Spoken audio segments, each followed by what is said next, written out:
함께 하셔서 우리로 하여금 진리를 깨우치게 하시고 그 진리 가운데 행하게 하옵소서. 예수 그리스도의 이름으로 기도합니다. 아멘. 평안들 하셨습니까? 우리 앞뒤 좌우로 한번 인사하도록 하겠습니다. 평안하셨습니까? 한번 인사하겠습니다. 교회 앞마당이 좀 어수선하지요. 국어공사 때문에 좀 앞마당이 어수선한데요. 이번 주에 마무리가 될 것 같습니다. 지난주에 미리 여러분들에게 알려드리지 못해서 저도 지난주에 이렇게 알아가지고 미리 알려드리지 못했는데요. 조금 공사가 끝나고 나면 교회의 환경이 조금 더 좋아지지 않을까 그런 생각을 하게 되고, 또 이번에 보니까 우리가 이웃들한테 좀 더 잘해야 되겠다라는 이제 또 생각을 하게 돼요. 아무래도 교회 주변에 인접하고 있는 이웃들, 그들과 교회가 함께 하고 있다라는 생각들을 조금 더 심어 주어야 되겠다라는 생각도 들고, 그래서 조금 더 우리가 잘해야 되겠다라는 생각도 하게 됩니다. 계속해서 여러분 교회를 위해서 기도하실 때에 국어공사 잘 진행될 수 있도록 여러분 기도해 주시고, 또 우리가 이웃들을 위해서도 계속해서 좀 기도하면서, 저는 좀 소원이 우리 주변에 있는 이웃들이 주님께로 좀 나왔으면 좋겠다라는 생각이 있어요. 우리가 같이 힘쓰고 애써서 그 일들을 꼭 이루자고요. 그렇게 했으면 좋겠습니다. 우리는 지난 시간에 주님께서 우리가 사랑해야 할 이웃에 대한 새로운 정의, 그 부분에 대해서 우리가 살펴보았고, 또 우리가 이루고 있는 영생의 나라가 어떠한 나라인지에 대한 내용 살펴보았습니다. 여러분, 특히 교회는 주님께서 이 땅 가운데 세우신 영생의 나라였습니다. 형제 자매의 동거함과 형제 자매의 그 동거함의 그 선함과 아름다움, 거기에 대한 부분 우리가 보았죠. 교회는 주님 앞에서의 아름다움, 또 주님 앞에서의 선함, 그것이 반드시 나타나야 되는 곳이었습니다. 우리는 서로에게 정말 친절한 또 선한 이웃이 되어 주어야 했지요. 왜냐하면 이 죄악된 세상에서는 우리가 마음을 이렇게 조금 더 들여다보면 모두가 강도 만난 그런 이제 상처와 아픔들이 있기 때문이었습니다. 그래서 서로가 서로에게 조금 더 위로해주고 또 격려해주는 그런 아름다움이 필요하다, 그렇게 말씀을 드렸습니다. 오늘은 주님께서 예루살렘으로 가시는 중에 한 마을에서 일어난 사건 살펴보고자 하는데요.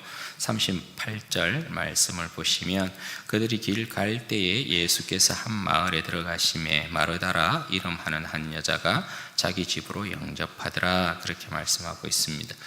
예수님께서 한 마을로 들어가시니 그곳에 사는 마르다라 하는 여인이 예수님과 제자들을 영접하고 있습니다. 요한복음에서는 이곳을 베다니 이렇게 말하고 있는 것을 볼 수 있죠. 그리고 예수님을 영접한 마르다와 그 가정은 예수님께서 깊이 사랑하신 그런 가정으로 소개하고 있는 것을 볼 수 있습니다.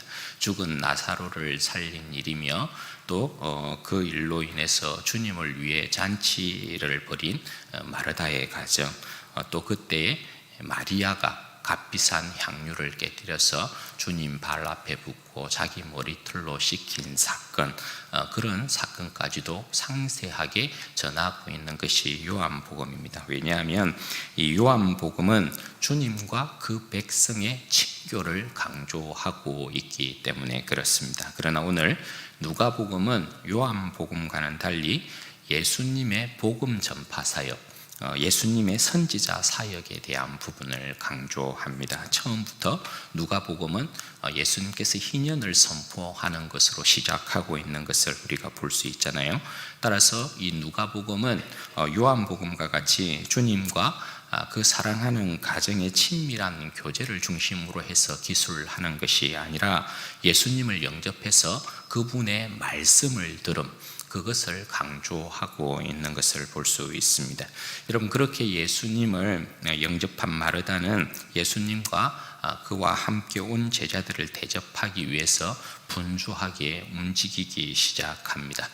발 씻을 물도 내어 놓아야 하고요, 밥도 안쳐야 하고, 국도 끓여야 되고 나물도 무쳐야 되고 잡채도 해야 하고 손님 대접하려면 분주하게 바삐 움직여야 되는 것이죠. 그런데 마리아가 그렇게 혼자 바삐 분주히 움직이다가 열을 받은 것입니다. 왜냐하면 이 마르다에게는 여동생이 하나 있는데 그 여동생의 이름이 뭡니까? 마리아입니다. 오늘 여러분 말씀을 제가 이렇게 전하는데 마르다와 마리아의 이름이 많이 나옵니다. 정신을 조금 이렇게 딴 데 보내고 있으면 헷갈립니다. 저도 헷갈리게 말할 수 있어요. 그런데 여러분 정신을 똑바로 차리고 목사님 지금 마리아를 이야기해야 되는데 마르다를 이야기하고 있구나. 이걸 여러분들이 눈치채고 계셔야 돼요. 아시겠죠? 마르다의 여동생이 마리아예요. 그런데 마리아가 여러분 어떻게 하고 있습니까? 지금 언니는 손님 이렇게 대접한다고 너무 바삐 움직이고 있는데 마리아를 보니까 여러분 어때요? 39절에 보면 주의 발치에 앉아 그의 말씀을 듣고 있는 것입니다. 여러분 마르다가 열 받겠습니까? 안 받겠습니까? 이 장면은 여러분 그냥 입장 바꿔 생각해 보시면 돼요. 예를 들어서 명절날 시댁에 며느리들이 모였어요. 내가 큰 며느리예요. 그래서 며느리의 그 일상이 그렇잖아요. 명절 때 이렇게 가면 어떻게 해야 됩니까? 전도 붙이고 고기도 굽고 이것저것 막 바쁘잖아요. 항상 바쁘잖아요. 그런데 이 둘째 며느리가 밑에 동서가 아무것도 안 하고 그냥 어머니 아버지하고 그냥 앉아서 TV를 보고 있는 거예요. 자기는 막 바빠 죽겠는데. 그럼 여러분 열 받겠어요? 안 받겠어요? 그런 이제 상황이 지금 딱 마르다의 상황이라고 할 수 있는 것입니다. 따라서 여러분 40절 말씀에 보면 마르다가 여러분 어떻게 합니까?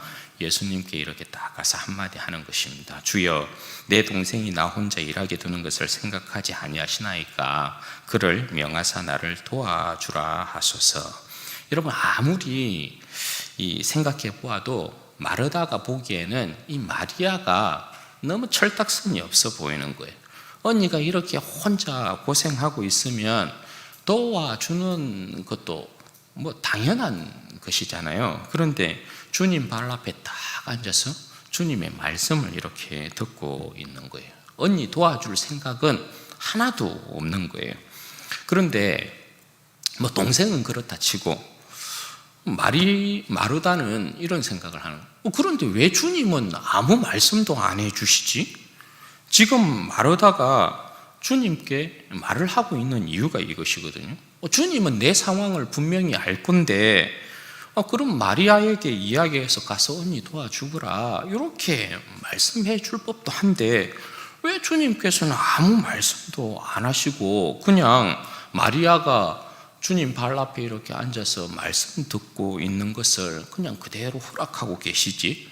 그런 이제 생각이 드는 거죠. 그러니까 마르다의 입장에서는 되게 이제 섭섭한 상황이라고 할 수 있는 것입니다. 그래서 주님께 마르다가 이렇게 이야기를 한 것이죠. 그러면 주님께서 아이고 내가 깜빡했네. 아이고 마르다야 미안하다. 내가 그걸 몰랐다. 그렇게 말씀하시고 마리아 빨리 가서 언니 도와주란 말이야. 그렇게 이야기를 해야 정상이잖아요. 그런데 마르다가 전혀 생각지도 못한 그런 말씀을 주님께서 마르다에게 하시는 거예요. 마르다가 아마 충격받았을 거예요. 여러분 41절 42절 말씀을 보십시오. 주께서 대답하여 이르시되 마르다야 마르다야 내가 많은 일로 염려하고 근심하나 몇 가지만 하든지 혹은 한 가지만이라도 족하니라. 마리아는 이 좋은 편을 택하였으니 빼앗기지 아니하리라. 여러분 이 말씀이 뭘까요? 이 말씀을 마르다는 어떻게 받아들였을까요? 마르다는 아마 적지 않은 충격을 받았을 것 같아요. 지금 여기서 보면 마르다야 마르다야 주님께서 두 번 부르고 계시잖아요. 두 번 부르시는 것은 여러분 뭐예요? 신약 성경에 있어서 강조를 표현하는 거죠. 강조하는 형식이 마르다야 마르다야 두 번 표현 이렇게 부르시는 거거든요. 예수님께서 이제 사울을 부르실 때도 사울이 바울 되기 전에 예수님을 핍박하러 이렇게 다메섹으로 갈 때도 사울아 사울아 이렇게 부르시잖아요. 강조해서 부르시는 것인데 천하게 여기시면서 부르는 그런 형식이라고 할 수 있어요. 주님 보실 때는 좀 안쓰러운 거예요. 마르다가 내가 많은 일로 염려하고 근심한다. 이 말씀은 뭐냐 하면 일이 많은 이 마르다의 분주한 마음을 표현하고 있는 거예요. 그러니까 마르다는 지금 되게 분주하거든요. 막 손이 많이 가야 되는데 이것도 저것도 막 해야 되다 보니까 마음이 되게 분주한 거예요. 그런데 네가 많은 일로 염려하고 근심한다. 이 말씀은 뭐냐 하면 분주한 마음 가운데 지금 마르다가 소란까지 피우고 있다. 이 말씀이에요. 그냥 분주한 상태로 끝나는 게 아니고 이 일로 인해서 결국은 소란을 일으키고 있다. 이렇게까지 주님께서 말씀하고 있는 것입니다. 이런 상황 가운데 주님께서 마르다에게 더 어떻게 말씀하시냐면 몇 가지만 하든지 혹 한 가지만이라도 족하니라. 마리아는 이 좋은 편을 택하였으니 빼앗기지 아니하리라. 이렇게 말씀하고 계신단 말이죠. 여러분, 이 표현이 조금 우리가 이해하기에 좀 난해한 표현이긴 한데 몇 가지 번역이 가능해요. 한번 들어보세요. 첫째는 이렇게도 가능해요. 몇 가지 일로 족하든지 혹은 오직 한 가지 일만으로도 족하니라. 마르다는 이 좋은 편을 택하였느니라. 이렇게 이제 번역할 수도 있고, 두 번째는 마르다야 마르다야 네가 많은 일들로 근심하고 분을 내고 있구나. 그러나 필요한 건 오직 한 가지뿐이란다. 이렇게 번역하기도 하고, 또 하나는 주님께서 말씀하셨다. 마르다야 마르다야 내가 지나치게 염려하여 아무것도 아닌 일로 흥분하고 있구나. 마리아는 가장 중요한 한 가지 일을 택했다. 그러니 마리아는 그것을 빼앗기지 아니할 것이다. 이렇게도 해석할 수 있어요. 이 내용을 종합해 보면 이런 거예요. 첫째, 마르다는 많은 일들 가운데 분주해서 신경이 곤두서 있었다. 그래서 소란까지 피우게 되었다. 이런 거예요. 그런데 주님께서 보실 때에는 마르다의 그 일이 하나도 중요하지 않고 하나도 가치 없다. 이렇게 보시는 거예요. 그리고 두 번째, 마리아는 분주한 여러 가지 일이 아니라 자기가 좋아하는 한 가지 일만을 택하고 있다. 그런데 그것을 주님께서는 너무나 중요하고 너무나 가치 있고 의미 있는 일로 여기셨다라는 것이에요. 그러니까 지금 주님은 마르다가 막 불평을 이렇게 한 것이지만 마르다의 편을 들어주고 계신 것이 아니에요. 오히려 마르다가 들었을 때는 아무것도 하지 않고 있는 마리아의 편을 들어주는 것처럼, 그리고 마리아가 더 잘하고 있는 것처럼 주님께서 그렇게 말씀하고 계시단 말이에요. 여러분, 그런데 마르다가 주님 앞에 내어놓은 이 불평이 과연 잘못된 것인가?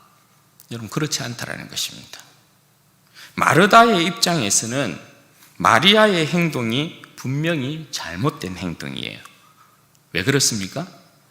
바쁜 언니를 그냥 도와주지 않아서 단순히 그러한 이유 때문만은 아니에요. 여러분, 그보다 더 중요한 이유는 마르다가 보기에 마리아의 행동이 잘못되었다라는 것, 그래서 예수님에게 이제 그 자신이 불평을 이렇게 내어놓은 일은 단순히 언니의 자신의 일을 도와주지 않는 마리아가 얄미워서 그런 것이 아니라는 것이에요. 마르다가 진짜 주님 앞에 불평을 내어놓는 이유는 저들의 율법 때문에 그런 것입니다. 여러분, 율법은 여자가 이스라엘의 선생 앞에서, 랍비 앞에서, 선지자 앞에서 말씀을 듣는 것을 허용하지 않습니다. 직접적으로. 저들의 사회적인 위치와 신분이 엄격하게 구분이 되어 있어요. 조선시대로 치면 여러분 뭐예요? 반상의 법도와 같은 거예요. 이건 깰 수 없는 것입니다. 그러니까 저들이 가지고 있는 명확한 선과 구분이 되어 있는 거죠. 제사장의 뜰에 여러분 아무나 들어갈 수 있습니까? 이스라엘 백성은 제사장의 뜰에 아무나 못 들어갑니다. 들어가면 죽어요. 남자의 뜰에 여자가 들어갈 수 있습니까? 여자가 못 들어갑니다. 여자의 뜰에 이방인이 들어갈 수 있습니까? 못 들어갑니다. 죽습니다. 그러니까 이방인의 뜰, 여자의 뜰, 남자의 뜰, 제사장의 뜰, 지성소 완전히 다 구분이 되어 있다 말이죠. 그렇게 볼 때 오늘 주님 발 앞에서 말씀을 듣고 있는 이 마리아의 행동은 여러분 뭡니까? 저들의 율법을 범하고 있는 거죠. 지금 마리아의 이 행동은 율법으로 보자면 제사장의 뜰에 들어가 있는 거예요. 어디 여러분 감히 여자가 제사장의 뜰에 들어갑니까? 어디 여러분 여자가 감히 이스라엘의 선생 랍비 선지자 앞에서 말씀을 듣습니까?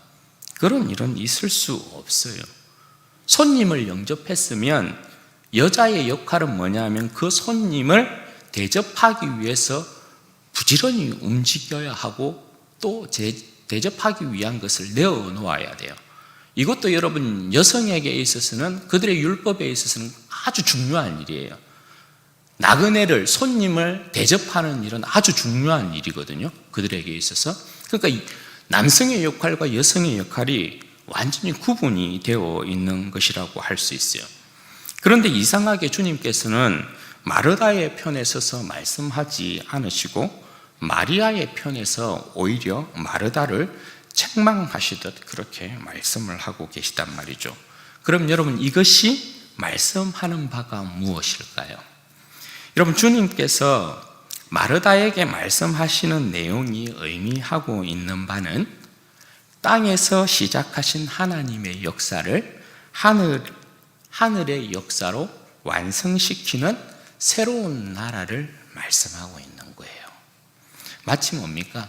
지난주에 우리가 살펴보았다시피 구약이 가지고 있었던 이웃의 개념, 그 이웃의 개념을 여러분 어떻게 합니까? 예수님께서 완전히 폐하시고 새로운 이웃에 대한 개념을 주시잖아요. 그리고 영생의 나라가 어떠한 나라다라는 것을 가르쳐 주셨잖아요. 여기서도 마찬가지예요. 여기서도 주님께서 가지고 오시는 새로운 나라는 어떠한 나라냐? 그 부분을 말씀하고 있어요. 주님께서 가지고 오신 나라는 여러분 어떤 나라입니까? 이전처럼 남자만이 하나님 앞에 나아가고 남자만이 선지자와 랍비의 가르침을 받는 그런 세상은 이제 지났다라는 것입니다. 제사장을 통해서 선지자를 통해서 주님의 음성을 듣는 그런 시대는 지나갔다라는 것입니다.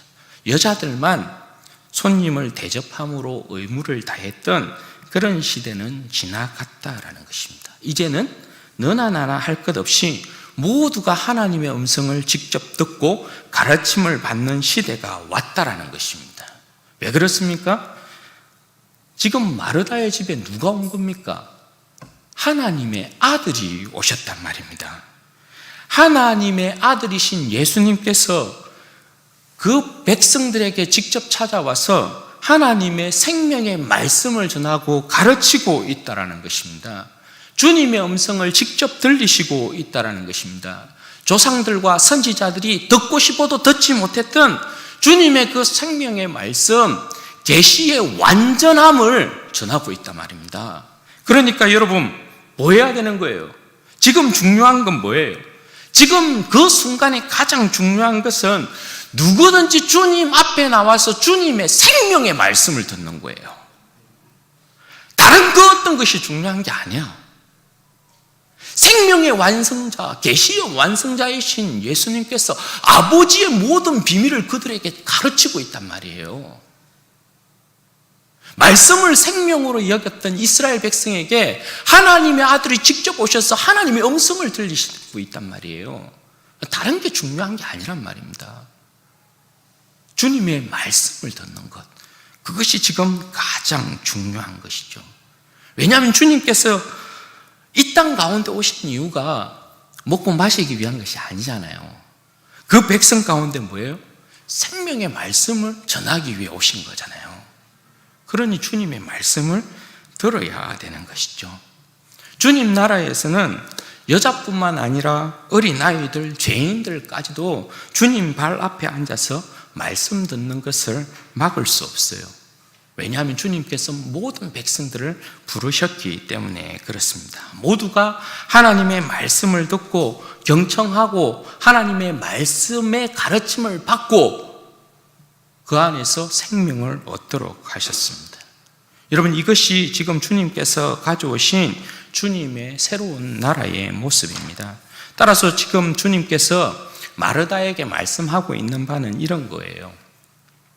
내 말을 듣는 마리아는 좋은 편을 택하였으니 결코 빼앗기지 않을 것이란다. 그러니 마르다야, 너도 가치 없고 의미 없는 여러 일로 분주할 것이 아니라 이 좋은 편을 택하거라.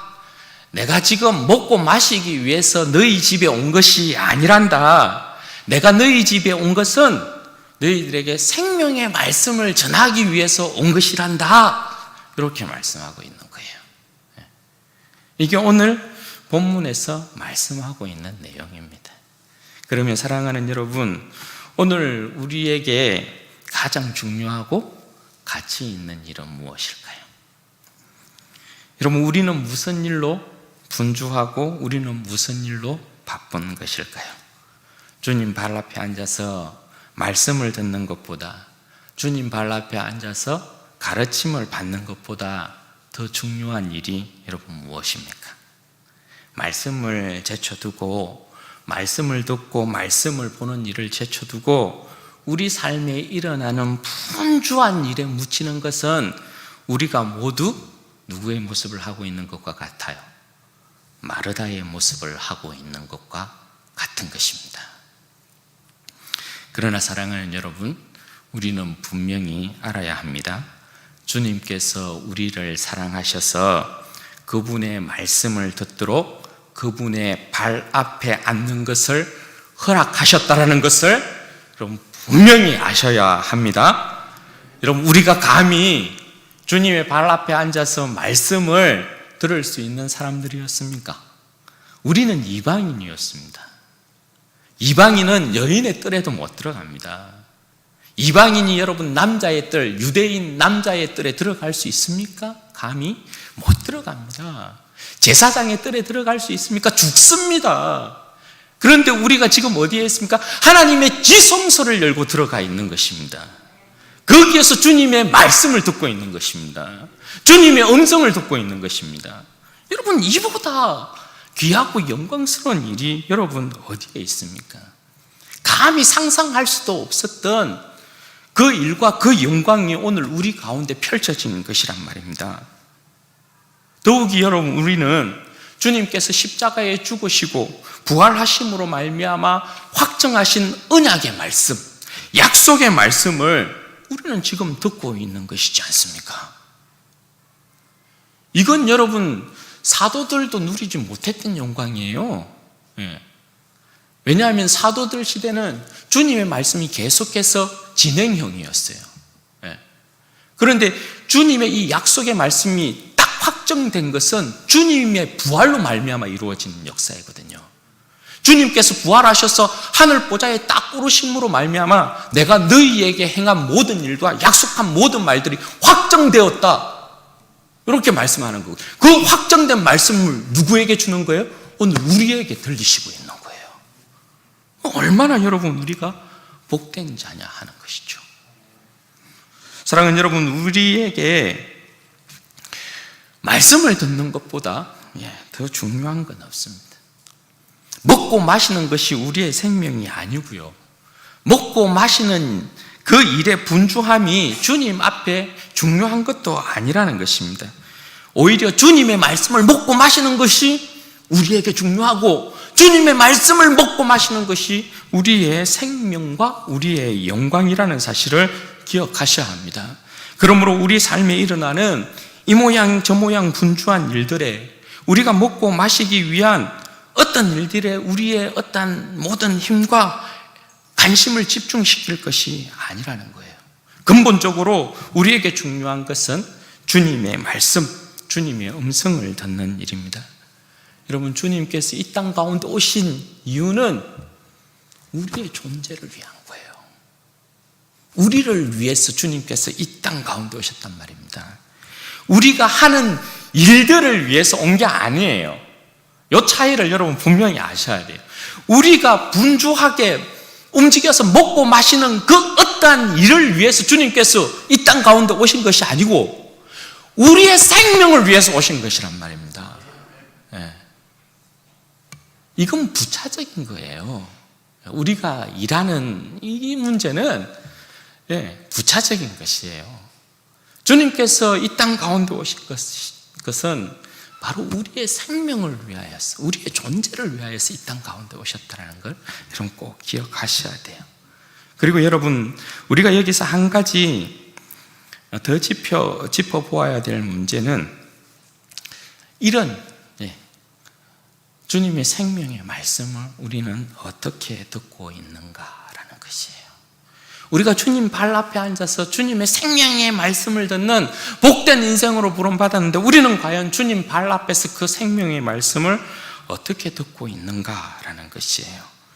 여러분은 과연 말씀을 통해서 여전히 여러분들에게 말씀하시는, 우리에게 말씀하시는 성령의 음성 듣고 있습니까? 여러분, 성령의 음성이 심령에 임해서 우리의 가슴을 뛰게 했던, 우리를 흥분시켰던 그 날이 여러분 언제였습니까? 주님의 사랑의 음성, 나를 사랑하사 가까이 오셔서 들리시는 생명의 말씀, 마지막 시대를 살아가는 우리들에게 그 음성을 친히 들리셔서 용기 주시고 우리를 격려하시고 우리를 사랑하신다라고 말씀하시는 그 말씀, 그 음성, 여러분 언제 들으셨어요? 여러분, 우리가 언제 가장 주님의 이 우리를 향한 사랑의 음성 크고 선명하게 여러분 듣는 줄 아십니까? 그때가 여러분 언제인 것 같아요? 제가 이렇게 이제 생각해 봐도 가장 주님의 음성이 선명하고 크게 들렸던 때는 주님을 간 만났을 때, 교회에 나와서 십자가가 딱 나에게 이렇게 믿어지고 주님의 사랑이 딱 믿어졌을 때, 그때 그 주님의 말씀을 듣기 위해서 가졌던 그 사모함은 그 어떠한 것으로도 못 따라갔던 것 같아요.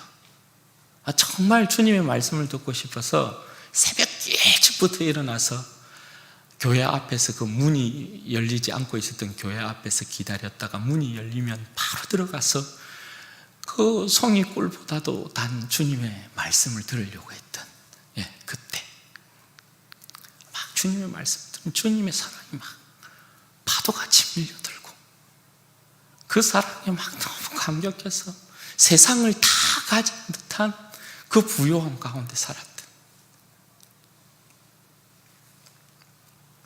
그 형언할 수 없는 감사와 기쁨, 그런 것들이 있었죠. 반대로 여러분, 주님의 말씀이 가장 어두워지는 때는 언제인 줄 아십니까? 아이러니하게도 주님의 이 음성이 들리지 아니하는 때는, 어두워지는 때는 교회를 오랜 시간 이렇게 나오면서 말씀이 익숙해질 때, 아이러니한 일이죠. 말씀이 익숙해진 때, 성경이 그냥 익숙해진 때, 그냥 목사가 설교를 해도 그냥 뭐 그 내용이 그 내용이지, 뻔히 이렇게 보이고, 그죠? 더 이상 배움의 가치도 깨닫지 못하고 그럴 때, 그러니까 그냥 말씀을 듣기는 듣는데 어떻게 들리는 거예요? 그냥 쓱 지나가는 거예요. 말씀이 심장을 울리지를 않아. 심장을 흥분시키지 않아. 주님의 사랑에 대한 감격이 없어. 그러니 여러분 어떻게 돼요? 우리의 심령은 계속해서 메말라가게 돼요. 그런 현상들이 일어나면. 그래서 주님의 발 앞에서, 주님의 보좌 앞에서 주님께서 마지막 시대를 살아가는 우리에게 주님의 그 사랑의 음성을 들리신다라는 그런 생각을 전혀 안 하는 거예요. 뭐 그저 그런 말씀들, 그냥 오늘 내 그냥 하나님 앞에 예배했다, 이런 의무감, 거기에 쑥 빠져부는 거예요. 여러분, 거기에는 어떠한 생명의 역사도 일어나지 않습니다. 말씀이 아무런 능력도 나타나지 않습니다. 오히려 여러분, 이런 형태는 어떤 현상을 유발시키냐 하면 말씀을 이렇게 듣잖아요. 말씀을 듣기는 들어요. 그런데 심령의 감동은 없어. 그러면 지식으로 차게 돼요. 말씀이 지식으로 가게 되죠. 그런데 이 지식이라는 것은 말씀의 능력이 나타나지 않으면 반드시 여러분, 독버섯처럼 그 심령에 독초를 자라게 하는 좋은 밑거름이 됩니다. 말씀이 여러분, 하나님 말씀이 선함의 어떤 능력으로 역사하지 않으면 심령에 독버섯과 독초를 키우는 좋은 밑거름으로 여러분 뿌려진다는 사실을 아셔야 돼요. 그리고 여러분, 그것으로 이 사람들은 특징이 뭐냐면 그것으로 다른 사람에게 먹인다라는 거예요. 자신의 심령에 이렇게 자라난 독초와 독버섯을 꺾어서 잘 다려. 그리고 그걸 옆에 사람에게 먹여요. 그래서 그 사람을 마비시키고 오염시키고 그 사람을 감염시켜요. 그래서 그 사람을 어떻게 만들어요? 자기와 함께 십자가의 원수로 만들어버리는 거예요. 여러분, 대단히 무서운 거죠. 반드시 여러분, 이런 현상이 나타나요. 그리고 반드시 그 사람들의 행위로 나타나게 되어 있어요. 주님의 말씀에 능력이 나타나지 아니하면 반드시 여러분, 세상적이고 마귀적인 것으로 빠지게 되어 있어요. 그런데 여러분, 주님의 말씀을 듣는 주님의 백성들의 자세는 딱 하나밖에 없어요. 그게 뭔지 아세요? 주님의 말씀을 들을 때 주의 백성들의 자세는 딱 하나, 주님 말씀하시옵소서, 종이 듣겠나이다. 딱 요거 하나예요. 주님 말씀하시옵소서, 종이 듣겠나이다. 이스라엘 백성에게 있어서 듣는다는 문제는 뭐라고 그랬어요? 듣는다는 순종이랑 똑같은 말이라고 그랬어요. 듣다와 순종이 같은 말이에요. 그래서 야고보 사도도 여러분 어떻게 이야기합니까? 말씀을 행하는 자가 되되 듣기만 하여 자신을 속이는 자 되지 말라, 그렇게 말씀하세요. 말씀을 듣고만 있는 것은 자신을 속이는 행위란 말이에요. 말씀을 듣는다는 것은 말씀의 능력 가운데 반드시 순종으로 나아가게 되어야 되고, 순종으로 말미암는 선한 열매를 맺어야 된다는 걸 이야기해요. 그렇지 않게 되면 반드시 여러분, 우리의 심령에는 이 말씀이 그냥 싹 흘려버리면 상관없어. 그런데 더 나쁜 것은 말씀을 머리에만 집어넣고 있는 사람들이에요. 그것을 가지고 자신의 심령 가운데 독초나 독버섯의 이 자양분으로 삼는 사람들, 특히 우리와 같은 목사, 우리가 참 조심해야 돼요. 가장 최전방에 서 있는 사람들, 이런 목사들, 우리와 저와 같은. 왜냐하면 막 계속 말씀 보니까. 그런데 실질적으로 말씀에 그죠, 행동들을 나타내지 못하면, 제 행실에 어떤 선함들이 나타나지 않으면 전부 뭡니까? 교만한 자의 딱 제일 되는 모습이 목사인 거예요. 그리고 조심해야 될 분들이, 오랜 신앙생활 하신 분들 다 조심해야 해요, 이런 부분들. 그런데 우리가 이제 말씀을 많이 알고 있는 만큼, 말씀을 많이 듣는 만큼, 또 그 말씀을 쫓아서 행함으로 말미암아 우리가 순종으로 나아가면 그만큼 하나님 앞에서 이 풍성한 열매로 영광 돌릴 수 있다는 것, 그것을 여러분 꼭 기억하셔야 됩니다. 그리고 여러분, 오늘 우리가 이 본문 말씀에서 오해하지 말아야 될 것이 하나 있는데요, 그게 뭐냐면 교회 봉사에 관련된 부분이에요. 여러분, 우리가 이 본문을 이제 가지고 교회 봉사에 있어서 마르다보다는 마리아가 되어야 된다, 이런 말들 많이 해요. 그러니까 교회에 여러 가지 이제 행사가 있을 때 분주하고 바쁘잖아요, 그죠? 예. 그런 이제 상황이 되면 사실 본질적인 부분을 좀 놓치는 경우들이 많아요. 예배에 집중하고 우리가 말씀을 듣는 일에 집중하지 못하고 막 손과 발을 움직여야 되는 분주함 가운데 이제 빠지는 경우들이 많죠. 그래서 그러한 경계에 대한 부분을 설명하기 위해서 이 내용을 가지고 설명을 하죠. 그런데 여러분, 뭐 다 틀린 것은 아니라고 할 수 있죠.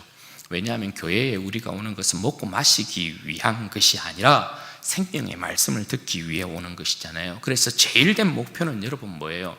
우리가 주님 앞에 예배드리면서 주님의 말씀을 듣는 것입니다. 이것 절대 놓치면 안 됩니다. 그러나 그럼에도 불구하고 이 내용은 직접적으로 봉사에 대한 부분을 말씀하고 있는 것은 아니에요. 예수님께서 가지고 오신 새로운 나라가 어떤 나라냐, 이걸 강조하기 위한 것이란 말입니다. 오히려 여러분, 교회의 봉사직에 대한 내용을 말씀드리자면 마리아보다는 누가 더 필요해요? 마리아보다는 마르다가 더 필요해요. 교회의 봉사에 있어서는 얼마나 해야 될 것들이 많아요. 우리도 이런 이제 이웃 나눔 행사 이렇게 하면 손들이 되게 많이 필요하잖아요, 그죠? 그러니까 교회의 봉사로 치자면 마리아보다는 마르다가 많이 필요하죠. 전부 다 그냥 하나님 말씀 듣는 데만 집중하면 누가 일합니까? 그죠? 그런데 이 말씀은 조화를 시켜야 되는 거예요. 저도 그런 소망이 있어요. 우리 교회는 최우선 순위를 어디에 둬야 돼요? 예배 드리는 것에, 말씀 듣는 것에 최우선 순위. 틀림없죠. 그리고 또 어떻게 해야 돼요? 그러니까 마리아처럼 듣고 마르다처럼 일해야 해요. 이게 가장 지혜로운 거야. 마리아처럼 듣고 마르다처럼 일해야 돼요. 그런데 어쩔 수 없이 또 예배 시간 가운데 분주하게 움직일 수밖에 없는 그런 상황들이 또 없지 않아 있을 수 있어요. 그럴 때 어떤 분들은 보면 또 그렇게 할 수밖에 없거든요. 그러면 그런 분들에 대해서는 우리가 어떻게 여겨야 돼요? 격려해 줘야 돼요. 누군가는 그렇게 희생할 수밖에 없는 분이 계세요. 그분들도 사실은 말씀 듣고 싶은데 어쩔 수 없이 하게 되는 경우가 있단 말이에요. 우리 교회는 꼭 그런 경우들이 안 나오기를 바라요. 그런데 어쩔 수 없이 그런 상황이 또 펼쳐질 때가 있어. 그러면 그분들을 정죄하는 관점으로 나아가면 안 돼요. 네.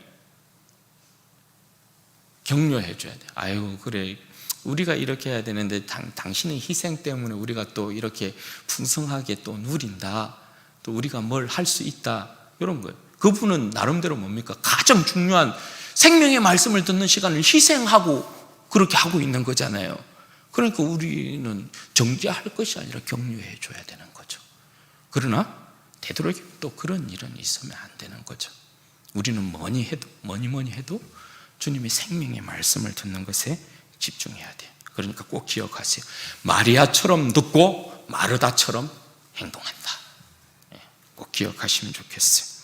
사랑하는 여러분, 우리를 사랑하사 주님 발 앞에 우리를 앉히시고 생명의 말씀을 듣게 하고 계신 주님의 그 넓은 사랑과 영광스러운 사랑 가운데 있는 사람들입니다. 주님께서 우리를 부르셨고 우리를 주님께서 마리아처럼 발 앞에 딱 앉혀 놓고 계십니다. 우리는 좋은 것 택한 사람이에요, 그죠? 우리는 다른 것에 분주하지 않아. 우리는 좋은 것 택한 사람들이야. 오늘 여러분들이 이 자리에 왔다라는 것 자체가 나는 좋은 것을 택하였습니다, 이렇게 고백하는 거잖아요. 뺏기지 말아야 합니다. 여러분, 결단코 빼앗기는 일 없어야 합니다. 세상에 이런저런 분주한 일들 때문에 여러분, 이 생명의 이 말씀 듣는 이 시간, 가르침을 받는 이 시간, 여러분 절대 빼앗기면 안 됩니다. 여러분들로 하여금 이 자리를 빼앗기 위해, 주님의 말씀을 듣지 못하기 위해 세상은 끊임없이 여러분들에게 도전할 것입니다. 유혹할 것입니다. 시험할 것입니다. 그러나 여러분, 절대 빼앗기지 말아야 돼요. 주님 발 앞에 앉아서 나는 생명의 말씀을 결단코 듣겠노라. 그것이 결국 우리의 생명을 배부르게 하고 우리의 생명을 복되게 한다는 사실, 여러분 꼭 기억하시고, 우리 모든 진주원의 교회 성도들이 주님의 말씀, 주님의 음성을 듣는 일에 우리의 힘과 우리의 생명을 다하게 되기를 바라고, 또 순종함으로 나아가서 반드시 풍성한 열매 얻어서 주님 앞에 영광 돌리는 복된 백성들 되시기를 주님의 이름으로 축원드립니다. 같이 기도하시겠습니다. 여러분, 주님께서 우리를 사랑하셨습니다. 그래서 주님 발 앞에 우리를 앉히시고 보좌 앞에서 부활의 영광 가운데 주님께서 우리에게 확증하신 언약의 말씀, 약속의 말씀 듣게 하고 계십니다. 그 말씀대로 주님께서 이루실 것입니다. 우리를 사랑하심으로 또 인도하실 것입니다. 주님 빼앗기지 않게 하십시오. 어떠한 상황 가운데서도, 세상에 어떠한 유혹이 있어도, 세상에 어떠한 시험이 있어도 결단코 주님의 생명의 말씀을 듣는 일에 있어 나의 생명을 다할 수 있도록 도와주시고, 주님의 생명의 말씀을 들음으로 말미암아 내 삶이 풍성하여지는 역사가 있게 하시고, 주님의 생명의 말씀으로 말미암아 내 삶이 더욱더 힘을 얻을 수 있도록 은혜와 복을 주옵소서. 같이 한번